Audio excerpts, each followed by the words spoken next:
El colesterol es un líquido que responde a la fórmula C27H46O. Hay un solo colesterol, no hay dos, tres colesteroles, como a veces dicen colesterol bueno, colesterol malo. Mucho depende cómo va unido, cómo va conjugado, cómo va transplantado el colesterol. Esa es otra cosa. El colesterol que va con las lipoproteínas de alta densidad es un colesterol que mal denominamos bueno, porque el colesterol es el mismo, pero es esa lipoproteína la que es buena. Es esa lipoproteína la que no se introduce al endotelio y se oxida, como sucede con la LDL. Es toda la molécula lipoproteica la que es buena. Y al contrario, sirve esta HDL a barrer las moléculas grasas malas y arrastrarlas hacia el hígado para que puedan ser debidamente metabolizadas. El colesterol pues es uno solo y corresponde a esa forma. Una dieta normal nos provisiona de más o menos 300 miligramos de colesterol. Eso es lo que una dieta normal nos da, comiendo normalmente.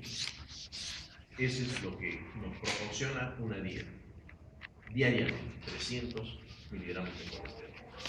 Sin embargo, la capacidad que tiene el organismo de sintetizar colesterol puede ser hasta de 1000 miligramos por día, hasta de 1000 miligramos.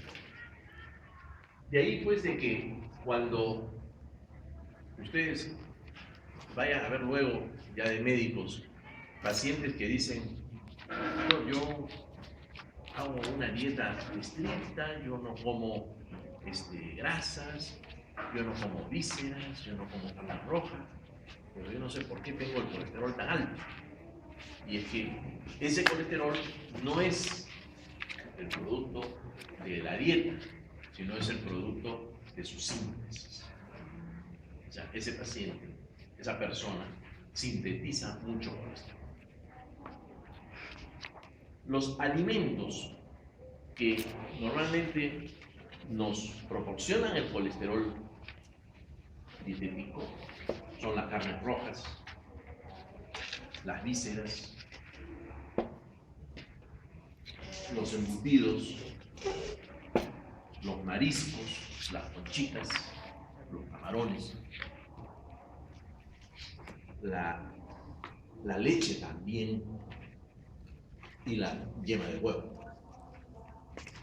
La yema de huevo no, como se creía antes, que contenía grandes cantidades de colesterol y que era dañino comer huevo. Ya hoy se ha visto que no es pues dañino comer huevo y que los pacientes que tienen dislipidemia comiendo pues duro o pasado no van a alterar en lo más mínimo sus niveles de colesterol. Antes se creía también que la palta, la grasa de la palta era mala, y hoy día se sabe que la grasa de la palta es buena. Entonces, esos son los alimentos que contienen colesterol: carnes rojas, las vísceras, el hígado, el mondongo, las pancitas, las mollejitas, el riñoncito. Todo eso contiene altas concentraciones de colesterol.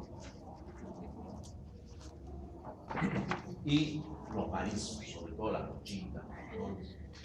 Contienen pues mucho colesterol. Pero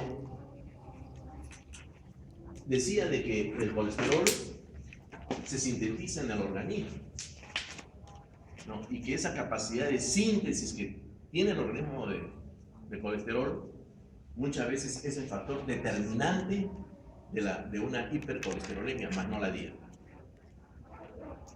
Entonces, ¿en qué órganos se sintetiza el colesterol?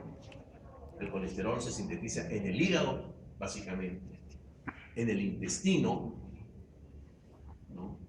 En las suprarrenales, en el testículo y en la aorta, en los vasos grandes, como por ejemplo la aorta, ¿no? También en la piel, pero en menor cantidad, ¿no?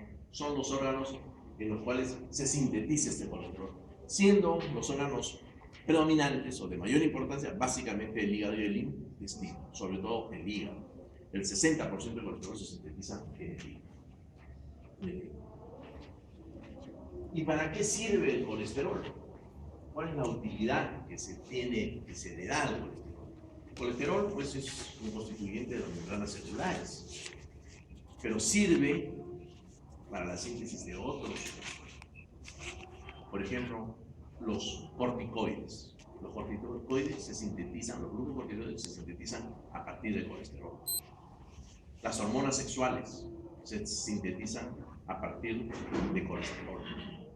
La vitamina D se sintetiza a partir de colesterol. Y las sales biliares que contienen el ácido glucocólico y el ácido taurocólico, cuya función es de hacer que las partículas grasas se conviertan en pequeñas micelas para que sean fácilmente absorbidas a través del intestino. Entonces, estos son los usos del colesterol, ¿no? La síntesis de sales biliares, la vitamina D, las hormonas sexuales, los glucocorticoides. Es en lo que se utiliza este colesterol. ¿Y cómo se elimina el colesterol? El colesterol se elimina básicamente por las heces. El colesterol existente en las sales biliares puede ser sujeto de oxidación bacteriana y se va a formar el coprostanol. Y como coprostanol se elimina a través de las heces. Bien, pero revisemos la síntesis del colesterol. ¿Cómo es que se sintetiza el colesterol? Decíamos de que la síntesis partía de la acetilcoenzima A.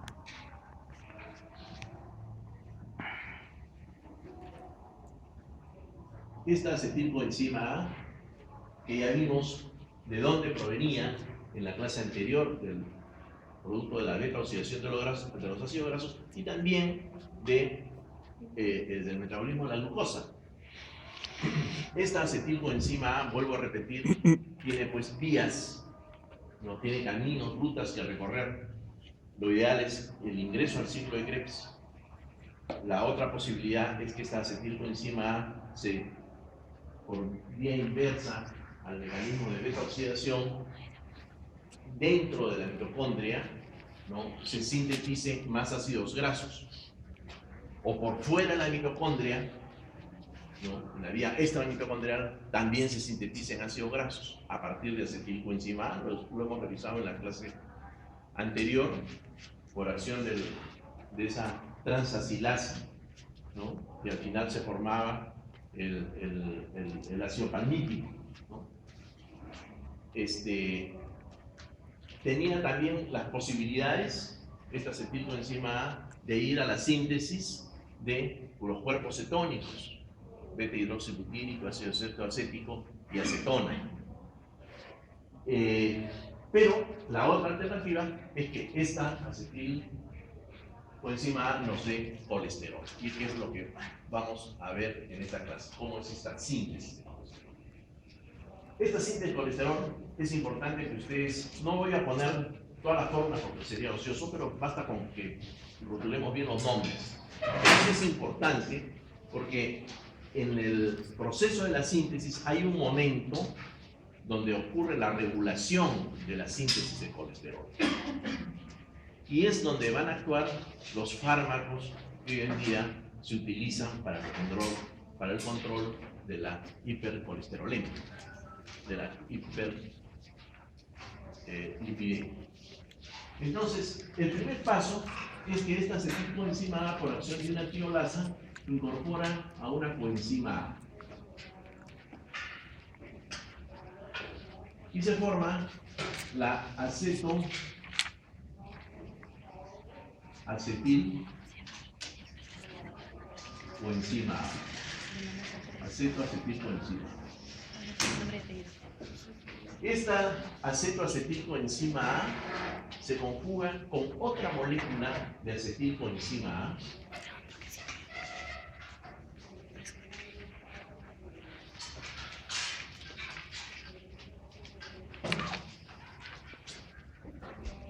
para dar un ácido que es el ácido beta hidroxi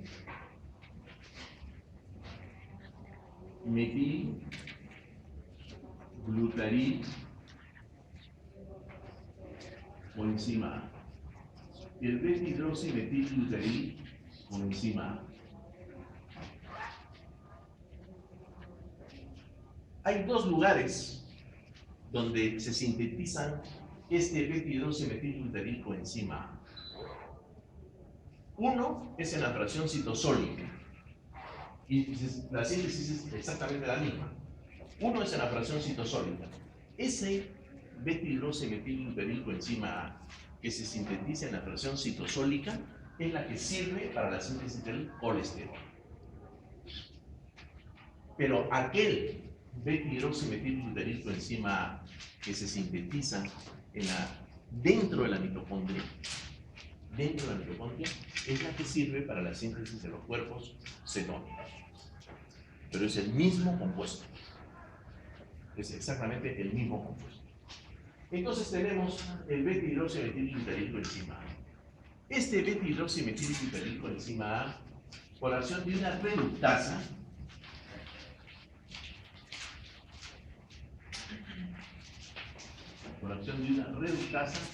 nos va a dar el mevalonato.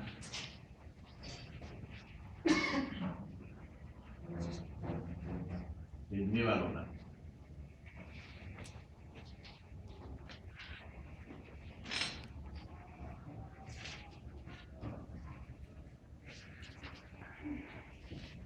Es decir, esta reductasa saca del NAD dos hidrógenos y va a reducir el beta-hidroximetilglutaril coenzima A y se va a formar el mevalonato. Este es el paso quizás más importante en la síntesis del colesterol, porque es a este nivel donde se produce la regulación de la síntesis del colesterol. Y la regulación se hace a expensas de diversos factores que actúan sobre esa reductasa. Hay diversos factores que actúan sobre esta reductasa. Y por añadidura, hay los fármacos que hoy día se utilizan para el control de la hipercolesterolemia, actúan precisamente a este nivel, inhibiendo esta reductasa. Entonces, ¿cuáles son esos factores que inciden en la actividad de esta reductasa? El ayuno es uno de ellos. Un ayuno prolongado disminuye la actividad de la reductasa. El colesterol, cuando el colesterol está alto, también inhibe la acción de esta reductasa, pareciera como un mecanismo de feedback. Pero a su vez, hay factores hormonales que aumentan y otros que disminuyen la actividad de esta reductasa. La insulina y las hormonas tiroideas aumentan la actividad de esta reductasa. El glucagón y los glucocorticoides disminuyen la actividad de esta reductasa. Entonces, esos son los factores que inciden sobre la actividad de esta reductasa fisiológicamente. Farmacológicamente hablando, las estatinas, que es, como vamos a ver en la parte del tratamiento, las estatinas disminuyen la actividad de esta reductasa. Esta reductasa tiene mayor actividad en la noche.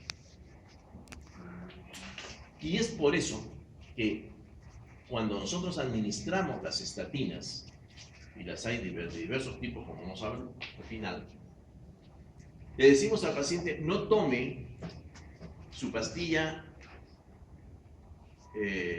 para bajar el colesterol en el desayuno ni en el almuerzo, tómelo en la noche. A la hora que se va a acostar, ahí tome su estatina. Porque en la noche es donde aumenta la actividad de la reductasa y es necesario que se bloquee justamente en ese momento, ¿no?, que haya la mayor acción farmacológica de bloqueo de la acción de esta reductasa. Entonces, siempre las estatinas se administran de noche, porque la actividad de esta enzima es mayor durante la noche que durante el día. Muy bien, ya tenemos el mevalonato formado. A partir de este momento van a actuar una serie de enzimas que son cinasas. Las cinasas, como ustedes saben, tienen capacidad de fosforilación.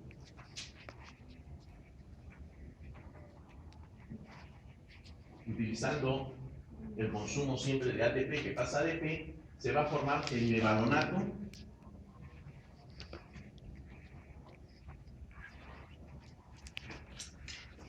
(5-fosfato) en un primer momento. Estas fosforilaciones son sucesivas a través de estas cinasas. Y este mevalonato 5-fosfato, por acción también de una cinasa,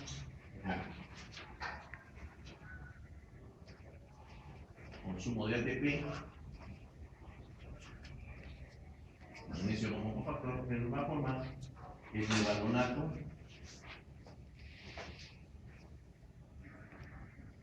5-pirofosfato. Mevalonato 5-pirofosfato.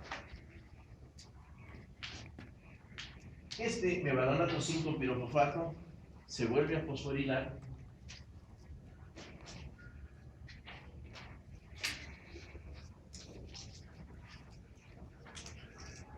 siempre la acción de la cinasa, y se va a formar el mevalonato 3-fosfo, el mevalonato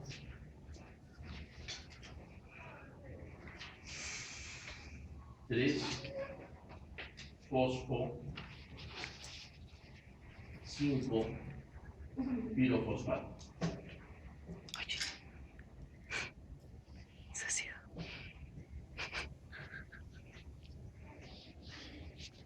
Muy bien. Y ahí termina este proceso de fosforilación sucesiva. Luego, este mevalonato 3-fosfo 5-pirofosfato va a sufrir la acción de una enzima que es una decarboxilasa. Acá es una decarboxilasa para formar el isopentil pirofosfato. Isopentil pirofosfato. El isopentil pirofosfato. Luego, por acción de una isomerasa, este isopentil pirofosfato, que es una isomerasa, se transforma en 3-dimetil pirofosfato. 3-dimetil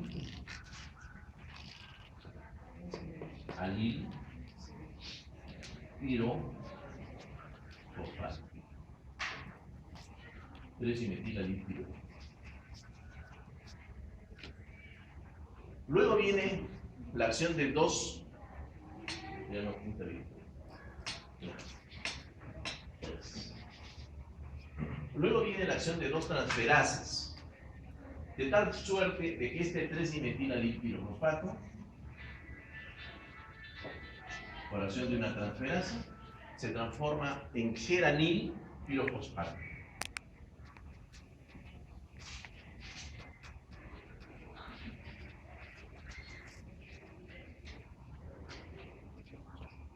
En geranil pirofosfato. Y este geranil pirofosfato, por acción de otra transferasa, se transforma en farnicil pirofosfato.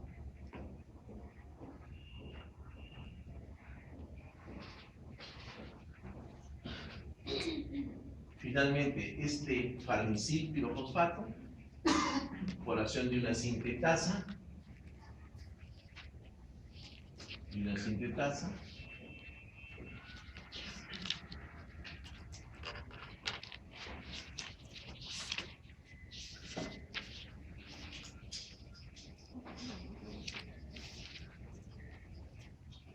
Que hace que el NAD reciba 2 hidrógenos del parrencíclico fosfato, va a dar lugar a la síntesis del escualeno.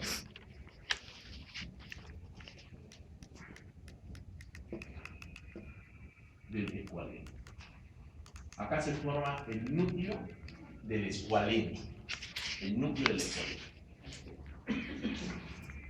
Este escualeno, por acción de una enzima que es una oxidociclasa, nos va una oxidociclasa, nos va a dar el lanosterol.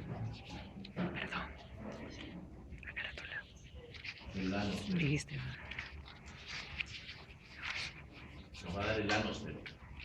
A partir del lanosterol hay dos procesos de desmetilación. El primer proceso de desmetilación del lanosterol, esto lo pueden ver ustedes en sus libros, es el que ocurre en el carbono 14. Hay pérdida de un radical metilo en el carbono 14 y nos va a dar el 14 desmetil lanosterol.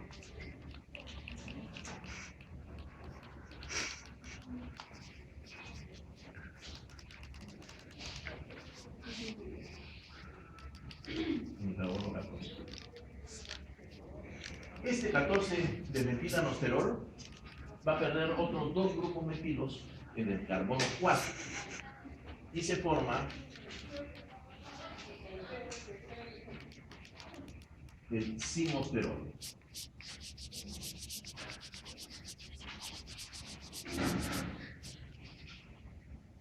Hay pérdida de dos radicales metilo en el carbono 4.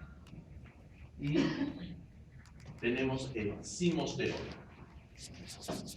A partir de la formación del simosterol, y ya estamos ya casi en los estadios finales de la síntesis del colesterol, van a producirse una transferencia de los dobles enlaces. Aquel doble enlace que se sitúa entre el carbono 8 y 9 va a pasar a situarse entre el carbono 6 y 7, o perdón, 7 y 8. Entonces, esta transferencia del doble enlace del carbono 8 y el carbono 9, que se sitúa entre el carbono 7 y el carbono 8, nos va a dar el delta 2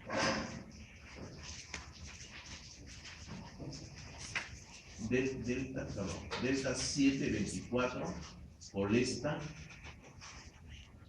dienol. Delta 724 colesta dienol.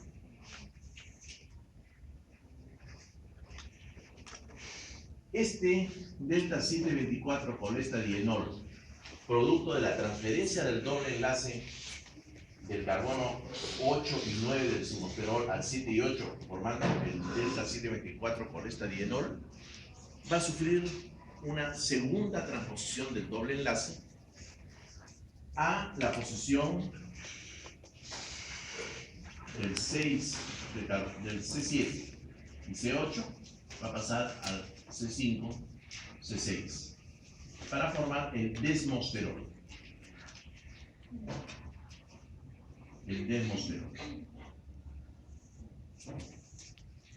Y finalmente hay una pérdida de la cadena alifática lateral del demosterol y así se forma el colesterol.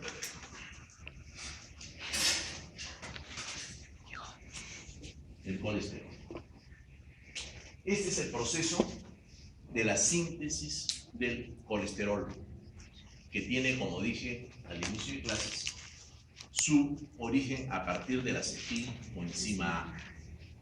Y los órganos que contribuyen en su formación básicamente son el hígado, los intestinos, testículos, piel y las glándulas suprarrenales. Sobre todo el hígado y el intestino, siendo el hígado indudablemente el órgano más importante en la síntesis del colesterol.